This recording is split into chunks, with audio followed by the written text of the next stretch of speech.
Hey guys, do you know what day it is? It's Wednesday, which means there's another Top 5 Wednesday.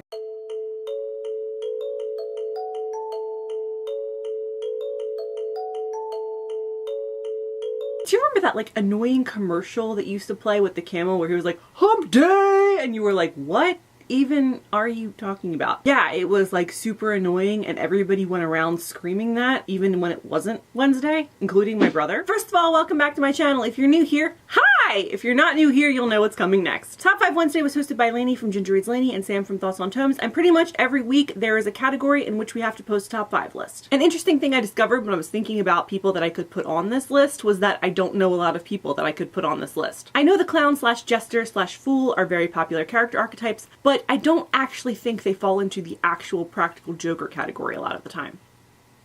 Hi, chapter. And I'm talking practical jokers in the sense that they would literally put a whoopee cushion under your ass. Like the real funny guys, you know, like the ones that are constantly disrupting class, using fart gas. You know, there's not a whole lot of those characters in YA literature, at least that I've read. Hi, pretty. Look at the camera. So I actually had a lot of trouble with this list, to be honest with you. You ready? You want to go down now? Okay.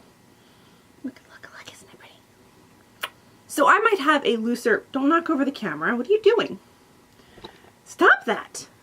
So I might have a looser definition of practical joker than you. I'm just basically listing funny characters. Number 5, and it pains me to put him on this list for reasons I cannot disclose, but he fucking deserves it, is McNulty from Illuminating. McNulty is the guy who's just hugely inappropriate and says things that you laugh at that maybe you probably shouldn't be laughing at. He is crude and vulgar and hilarious, and he can pretty much get anybody in a room full of people to laugh. His friendship with Ezra is probably one of my favorite parts of the book. They genuinely love and adore each other. They definitely have each other's backs. They would kill and die and maim for each other. And he's constantly making fun of Ezra and just generally trying to boost his spirits. He's always worried about him. He's always there with the quick remark and advice, but he's also like really funny when he's giving that advice. My cat chapter is like down caressing the tripod legs and he's just kind of like knocking into the camera. So if it's jolting a lot, it's just that he's being a little weirdo. I love you! And now he's just like sitting directly in front of me. But yeah, he is like the type of funny you can only be with someone you're very close to because they say inappropriate shit that only you will understand. And I love him. Number 4 is going to be Chubs from the Darkest Mind series. I lent the first book to my boyfriend. He has it. I lend a lot of books to my boyfriend. He actually reads them, which is pretty great. And Chubs is kind of like the smart little shit. He's kind of the one that's always right, even though you don't want them to be right. And then when the time comes to admit that they were right, he just stares at you and waits for you to say it. He's like wildly intelligent, and some of the things he says are going to go straight over your head. You won't actually know he's making fun of you until you stop and think about the fact. And you're like, wait, did that guy just make fun of me? And yeah, he totally did. He's kind of the brains behind this whole operation within these books, and he's always the one that has that clever, sarcastic remark as you're walking to your destination. He's constantly taking digs at Liam and the situation and everyone around him, and he's just kind of like the one that's always muttering under his breath. He's just very smartly funny, and you're constantly like, would you just shut up, Chubs? And he's like, no, I will not shut up, because I'm the voice of reason in this group, and nobody is listening to it. And I really appreciate him. I feel like he's underappreciated, but I love him, and he's great. Number 3 is Kenji from the Shadow Me series, and everybody would probably expect him to be on this list. He's Juliet's best friend in this series, and he is just such a...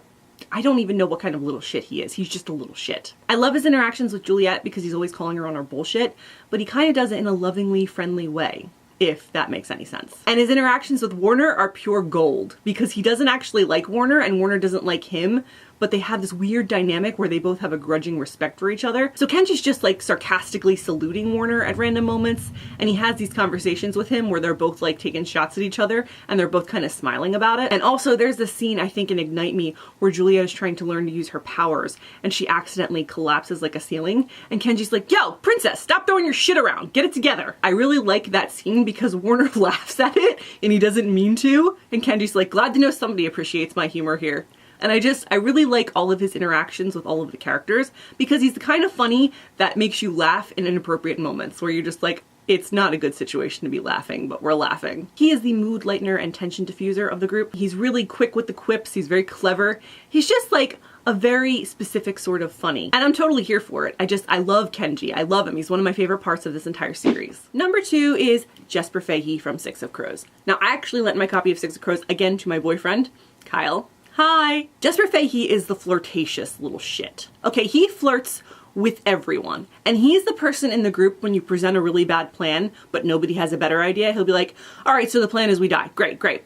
Plan as we die. All right, let's get on with it. Like, he says the thing that everyone is thinking but won't say, but he finds a way to make it funny. And he's always hitting on everyone, of course, because he's Jesper. I really like his matter-of-fact delivery and his self-deprecating humor. There are moments in the series where I'm like, please take me to Jesper. Please let me figure out what Jesper is doing, because this is getting very intense and I just need Jesper around because I feel better when he's there. Even though his personality is not super reassuring and he has a gambling problem, he still finds a way to make everybody laugh and blush and curse and like every other human reaction in the gamut. And there is not a character in this series I do not love. Like, every character in this series is amazing and they are all my children. Not really my children, but like, I love them fiercely and I'm very protective of all of them. And Jesper maybe a little bit more than the rest of the characters, especially him and Wylan, because that's fucking adorable. And number 1 on this list, and I really don't see how you could have another option, are Fred and George Weasley from Harry Potter. Guys, they literally own a joke store. Like, I don't know what to tell you. I don't know what you expected here. These are actual practical jokers.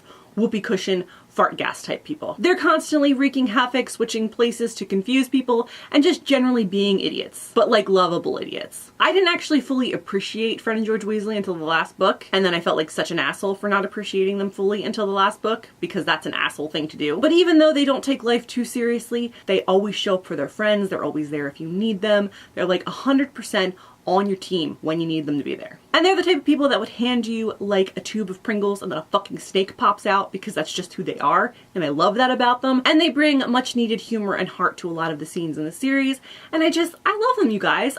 They're my number 1 answer for this question, and I just don't know who else you would pick for number 1 other than Fred and George Weasley. Like, who actually would you pick for number 1? I'm very curious. I can't wait to actually start looking at everybody else's videos. I tend not to do that on Top 5 Wednesday until after I've done mine, because I don't want anybody else's answers to influence mine. So I'm actually very curious to go back and search YouTube for the answers to see who ended up on everyone else's list, because I had a lot of trouble with this one. But absolutely, Fred and George Weasley, in the true spirit of practical joking, are definitely my number 1 on this list. What characters do you like to read about in books? Do you like the funny sidekick?